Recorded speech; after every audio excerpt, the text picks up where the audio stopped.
Lonely Creeps presents Quarantine Horror Stories, Episode 2, Miss Barbra Bathgate. Written by The Dark Diggler. Narrated by The Dark Diggler. Let's begin. I can't take this anymore. The banging, the constant footsteps all over the outside, and I mean all over. I hear them on the walls, on the ceiling, everywhere. It's driving me crazy. She keeps calling me, singing my name in this vile, putrid voice.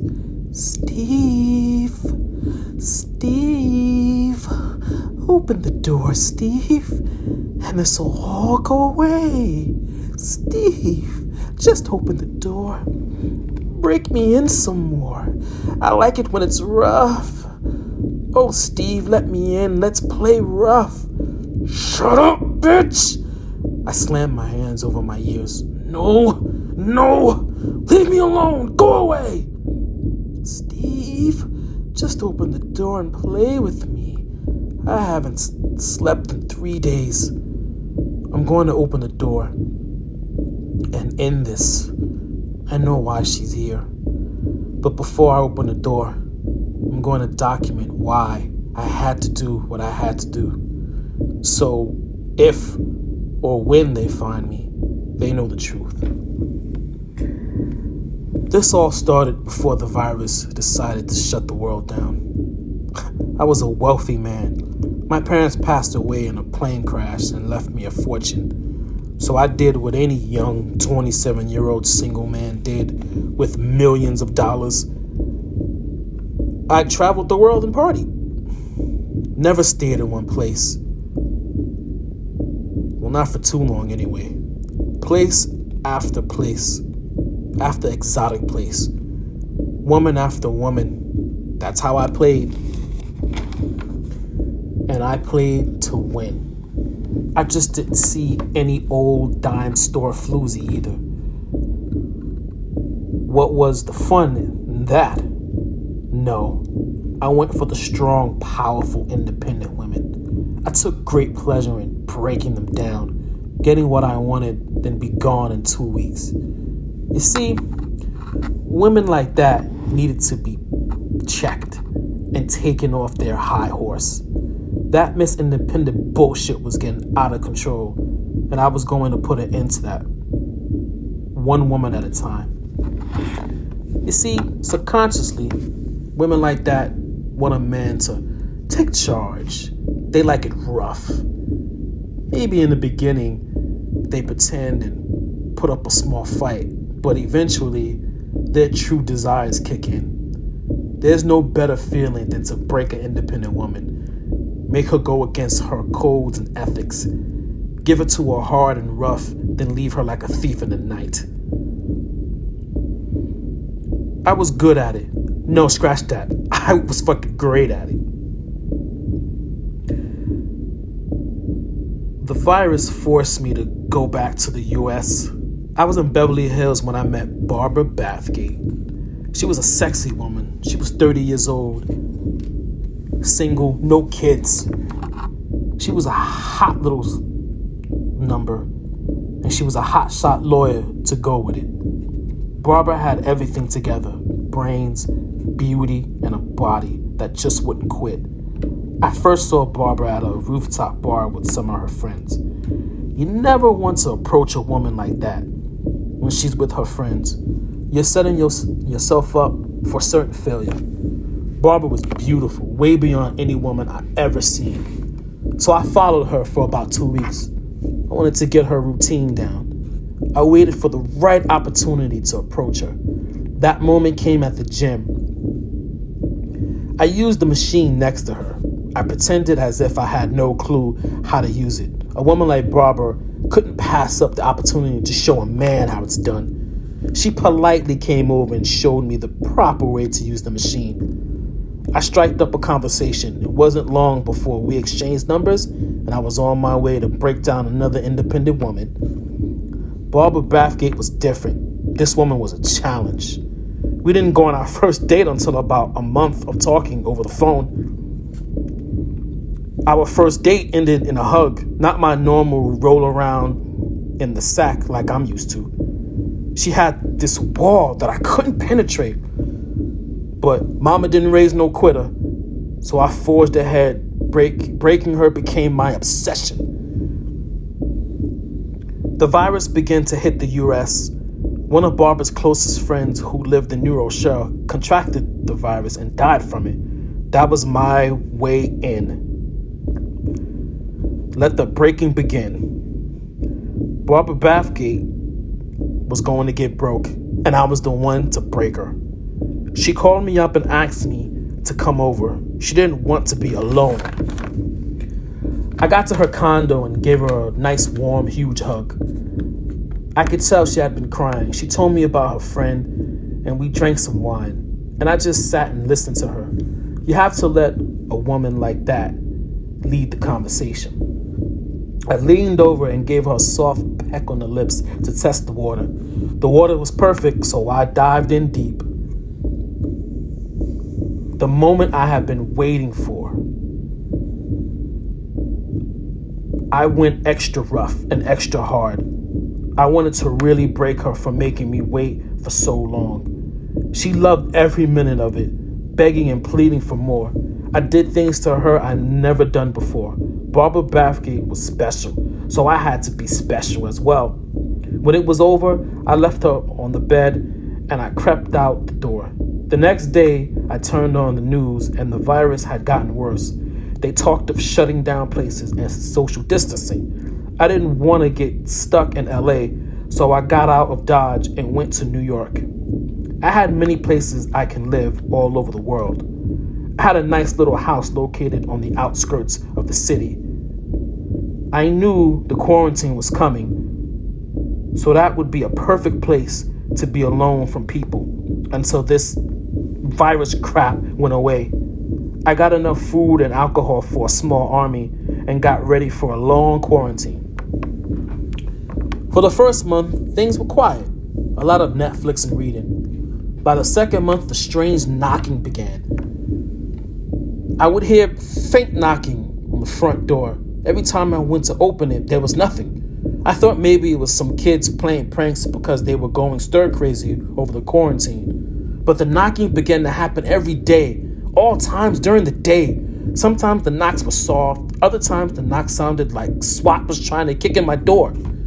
I looked through the windows. I got nothing. I called the police. They came out and checked the perimeter, and they found nothing. After the cops came, the knocking stopped. I felt a sense of release until the footsteps started. I heard loud footsteps outside of my door. It sounded like high heels walking up and down and around the house. I looked through the windows, saw nothing. I started to smell a woman's perfume. The smell was the heaviest at night. I was scared to death. The cops wouldn't do shit to help me. Whatever it was outside wasn't coming in. So my best bet was to stay inside until whatever this thing was went away. It didn't go away. The knocking and the footsteps only got worse. I started to hear knocking in the walls. I heard footsteps in the ceiling. This house has no attic. So how the hell can I hear high heels walking in my ceiling? This went on for 2 weeks, all night, all day. It was driving me insane. The smell of perfume would occasionally turn into a smell of rotten meat and decay. The smell would make my stomach turn. Between the footsteps and the knocking and now the smells, I was scared out of my mind, but I couldn't leave. Whatever it was outside of the house. Then the woman's voice began to call me. Steve, open the door. Let me in, Steve. The voice sounded familiar. Who are you? I yelled at the front door. Come on, Steve. You know who I am. You broke me, Steve. You broke me real good. Now I can't be without you, Steve. I need you. So come on, open the door. No, that voice. It can't be Barbara? She laughed a wicked long laugh. It's Barbra Bathgate, Steve. Open the door. Let me in. Come on, Steve. I can't be without you. No. No, that's impossible. I left her in LA. She has no clue where I went. How the hell did she track me down? My mind raced for answers, but I got nothing. Steve, you know what you did. Steve, you broke me. You broke me. You broke me something good, Steve. And now I can't be without you. Steve, open the door and let me in. Go away, bitch! Leave me alone! I yelled and screamed. She was relentless. It went on day and night. The voice, the smells, the footsteps, and the constant banging and knocking. Steve, open the door. Get away from me, you bitch! And then her voice got really deep, like a guttural deepness. A deep that I've never heard before. I told you to stop. I didn't want you to, but you broke me. You broke me, didn't you? You held me down and broke me, Steve. I sat in the room in a fetal position. No, that's not true. You wanted it. You enjoyed it. No, Steve. I told you no, but you kept going. But that wasn't enough for you, was it, Steve? The more I yelled, no, the rougher you got. You wrapped your arms around my neck and began to squeeze. Didn't you, Steve? You really broke me. You squeezed so hard until I couldn't tell you no anymore. You know what you did, Steve? You broke me to death. No, I cried. You enjoyed it. I left you sleeping on the bed. I know I did. Steve, you broke me to death. Now I'm here to be with you forever. I need you, Steve. Open the door. If you open the door, this will all be over. It's been 3 months. I'm out of food. I'm out of water. Every day I hear a voice. I hear the banging. I smell the perfume, followed by the smell of rotten meat. This has to stop. She was right. I did break her. Barbra Bathgate was different. I had to be extra hard to break her, but I went too hard. I had raped and strangled her to death.